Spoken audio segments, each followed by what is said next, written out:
we continue this problem that we worked on yesterday, last lecture.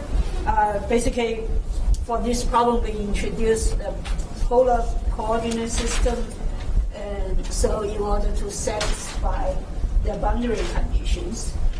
So the next step. So what is the next step up to this point? What do we need to solve for this problem? There's a magic word for it.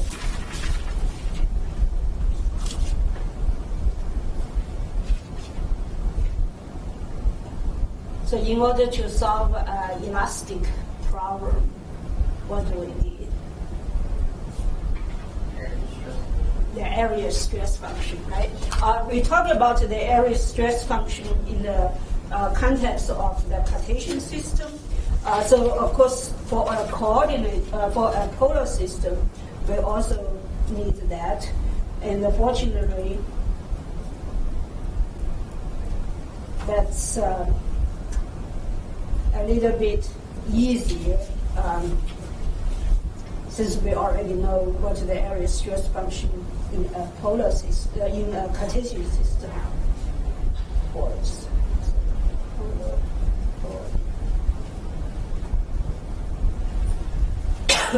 So I will just give the equation over here. So assume you know area stress function in the polar coordinate system, so that basically is a function of r and the theta, and then you can calculate your stress component based on that area stress function.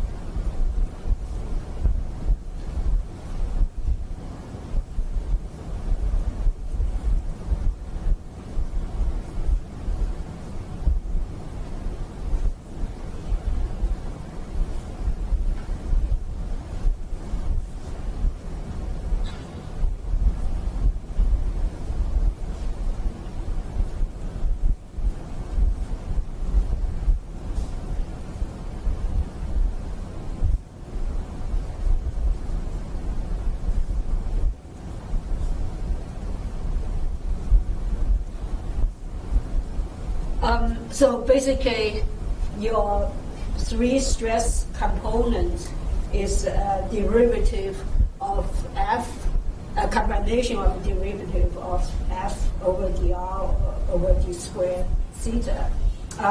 And of course, if you plug into this into your compatibility equation, you will get again your compatibility equations relative with respect to your area stress function. So the form is the same.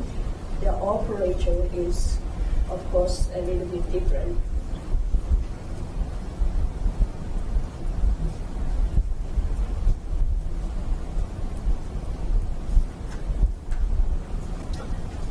So nothing fancy here, basically just a bunch of differential operators on that. So now the question, of course, is this again is very, very general. Assume you can come up with area stress function, then you will be able to calculate the stress component from area stress function, and then you can assign this to the boundary conditions to find the parameters. So the question is, for the problem we have at hand, what stress function or what does that FR theta should look like? Right? So that's something that you have to kind of give a guess what it should look like. So instead of just scratching our head and say, what does the F should look like? We can actually look at this and maybe get some inspiration from a solution that we already have. And then from that, we kind of take a jump of faith, a leap of faith on that and come up area stress function. So if you look at this problem, you will say, oh, well, if without the hole, we know the solution, right? So maybe we start over there and to see if we can draw some inspiration from that. So instead of go straight to this problem, let's look at plate without a hole.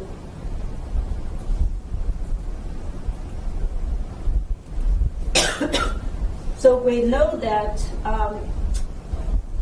last time we derived this problem,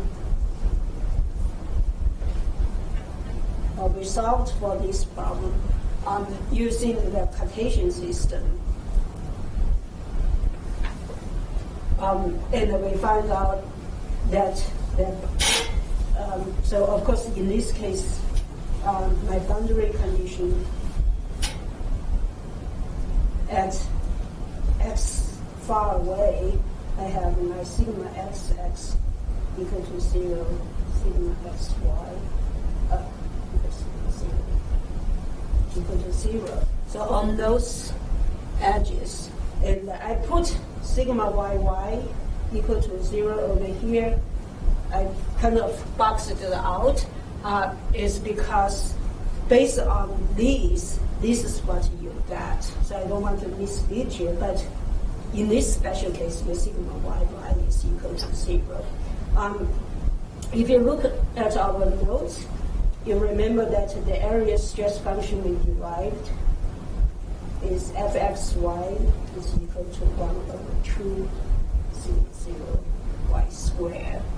And that's the area stress function we had from last time, right? So since our goal is to come up area stress function in the polar system for this guy, we will convert this to the polar system also. So we know that in this case, the area stress function is not a function of x, it's only a function of y. So we know that if we convert this to the polar system, my y is equal to r times sine theta.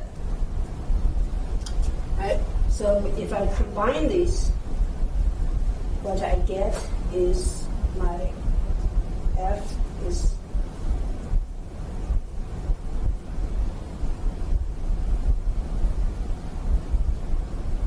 and that gave me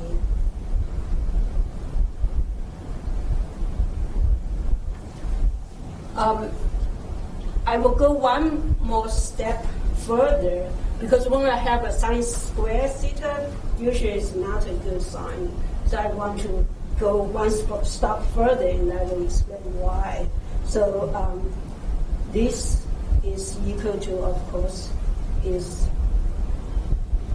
1 over 2 sigma squared r squared 1 minus cosine 2 theta.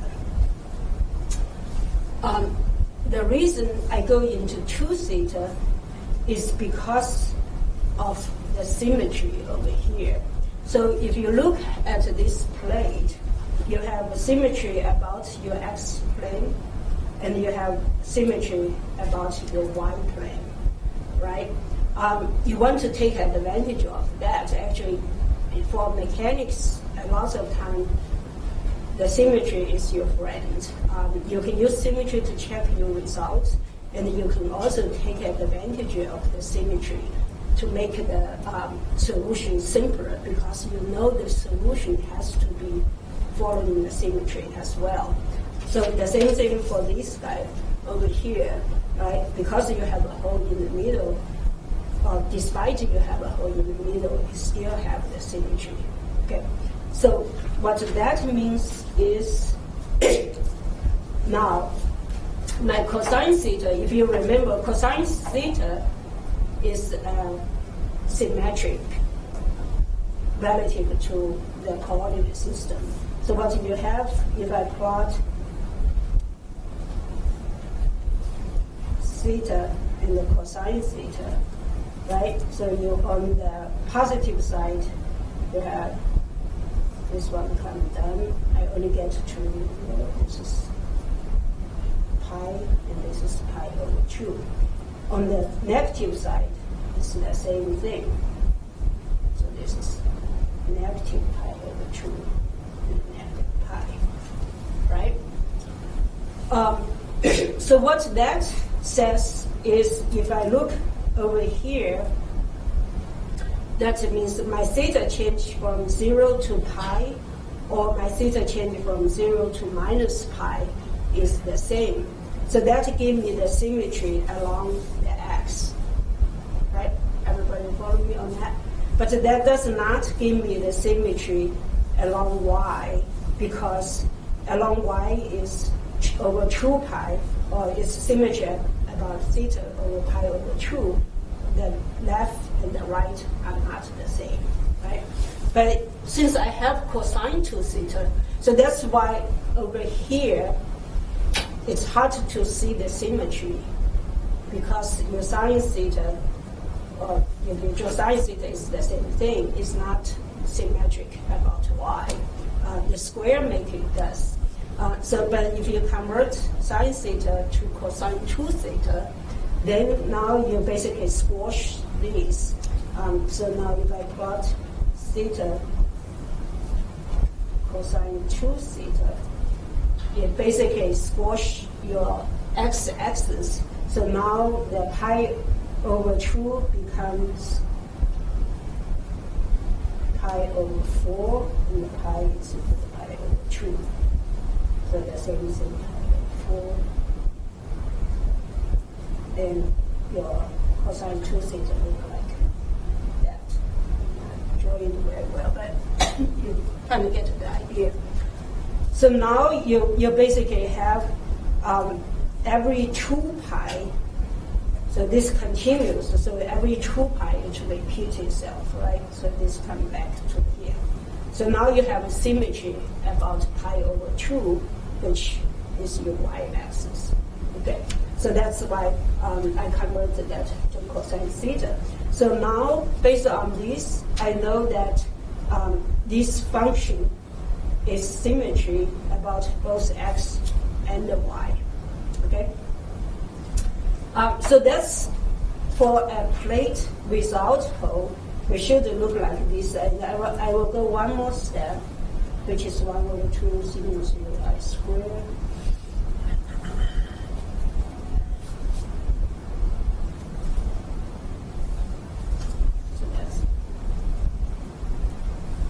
Okay. So from here,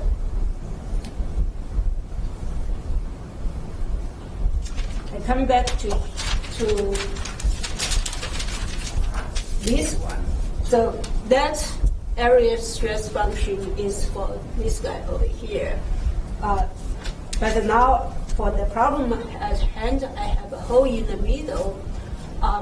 But the stress probably at far away, it should be similar to this, right?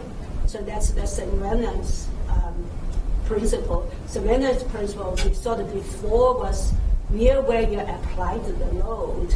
If you're far away from the applied the load, then the stress is identical as long as the equivalent force is the same, right? So in this case, the geometry, I have a hole over here, that will change the stresses around it. But further away, the stress should be similar like this. So in other words, if my R over here goes to infinity, then this and that is almost, the stress state is almost identical. Can you follow me on that? Right? So this is just kind of gut feeling, there's no derivation and all that, but just by looking at this, you kind of get the idea. Okay, so what we can do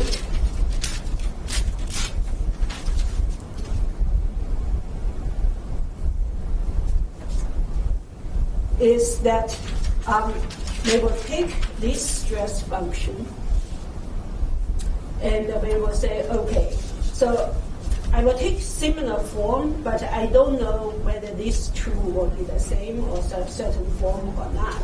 So what I will guess is I have, so for plate with a hole in the middle. My guess is my f or theta is going to be equal to a function of r plus another function of r times cosine 2 theta. The reason I did that is based on this. So basically, I have a function is only a function of r. Another function is also only function of r. Without a hole, these two are identical. But with a hole, I don't know. So I just assume they have two different functions, but they are only function of r. And I keep my cosine 2 theta because that's what gave me the symmetry. Okay, so it's a reasonable guess, and the question is how do we find those two functions? So to find those two functions, we will use the compatibility equation. So we have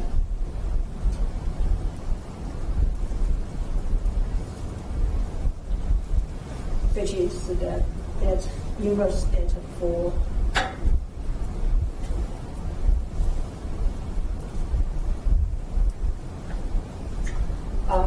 so now this of course is a function of r theta.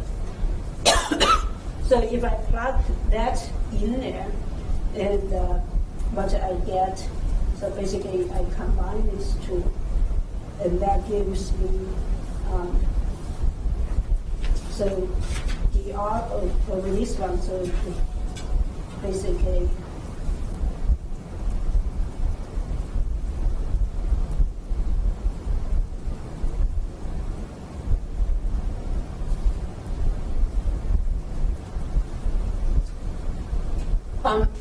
so in this case, because the first one, so when I plug this in, I have two terms.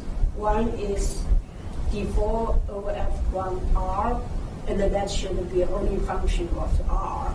And then the second one is d4 over r, this function, and also a theta, so that's a function of theta. So those two have added together to be 0, so each individual have to be 0. Okay. All right. So now have that, of course, and let me just write down d squared is equal to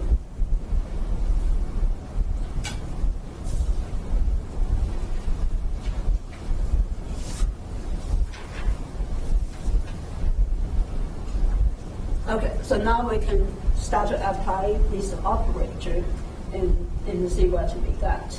So the first one, let's work with this one first, so that's a little bit more complicated.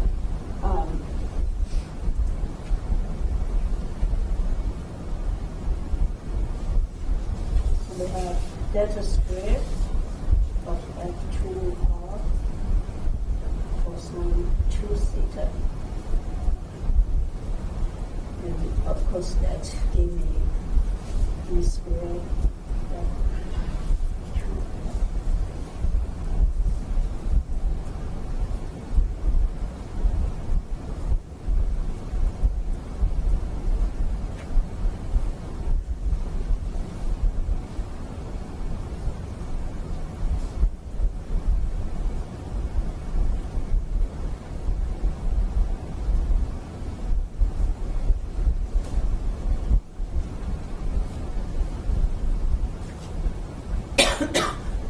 Okay, so nothing fancy here. I just take a derivative of that function. And then now all these have cosine 2 theta. So, and then that have to be equal to 0. And so I get basically d squared f2 of r over dr squared plus 1 over r 2 squared df2r.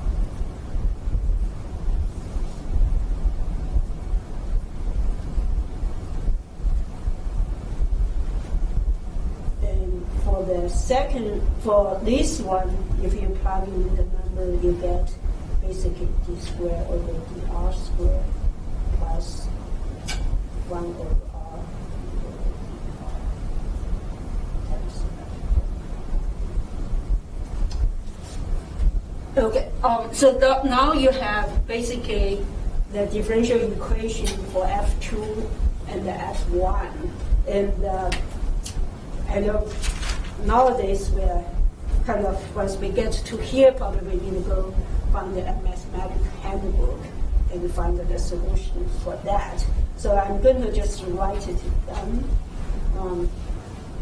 So in this case, what we have is F1 of R is equal to C1 R squared over R plus C2 R squared plus C3.